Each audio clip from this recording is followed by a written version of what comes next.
I'm going to be doing a rhetorical analysis of Eating Like Kings by Sean James. Sean James is a famous country singer, more folk and soul type singing, but you could wrap it up to country. And I use famous loosely as I bet none of y'all have ever heard him before. Now, just in case you guys forgot this between the last 15 presentations, I'll be using Space Cat to do my rhetorical analysis. Alright, let's get into it. Now, starting off with the speaker, Sean James is not singing from his point of view, but rather than that of his friend Baker McKinney, an army vet. And the speaker is a soldier who's deployed overseas. He is tired, as he expresses, "You know that the snake eats snake world we slither and serpentine through. We all took a bite 6,000 years later, this apple's getting harder to chew." Now, he says this to show that it's tough being out there on the front lines, and each day it's getting tougher and tougher. The weight on his shoulders is getting heavier, and he doesn't know how much he can take.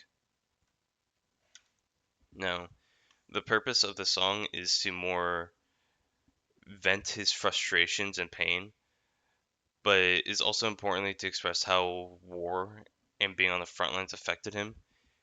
In the song, he sings, "It's been a few years and a couple hundred sunsets since I fired a rifle in rage.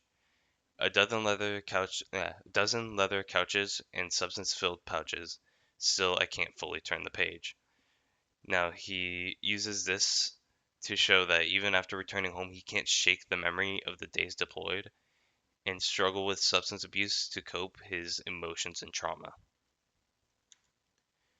Now, the targeted audience is any man or woman who served time in the military. We know this because he uses the word "we" very often. We slither and serpentine through, we all took a bite, and 6,000 years later, tonight, boys, we're eating like kings. It's a reference to how he is more desperate just to have a normal meal, because when you're out over there, often you're just eating MREs. All right, some context. Since little is known about the original author, there's little to talk about. This goes the same for exigence.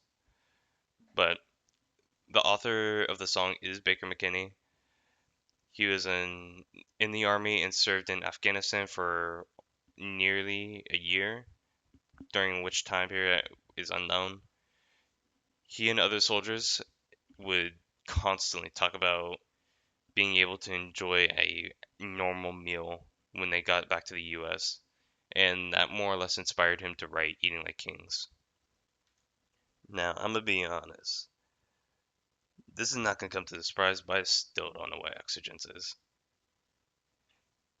Which is probably why I found nothing.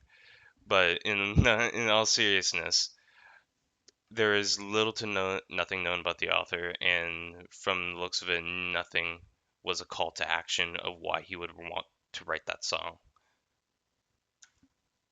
Now, going to the cat part, choices. The speaker uses very repetitive verses, having only two unique verses, as his word choice is not of his main priority, but rather than the tone of the song. We'll get into that in a second. Okay, now is that second. So for appeals and tones, the song tends to appeal to pathos. As, for example, he says a dozen leather couches and substance-filled pouches. Still, I can't fully turn the page.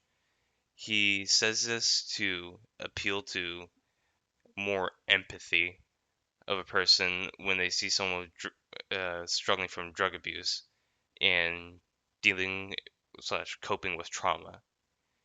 And the author tone is more relaxed and hopeful, as he is talking about a greater time that's to come, which would for them be eating an actual meal when they get back from being deployed and they return to the US.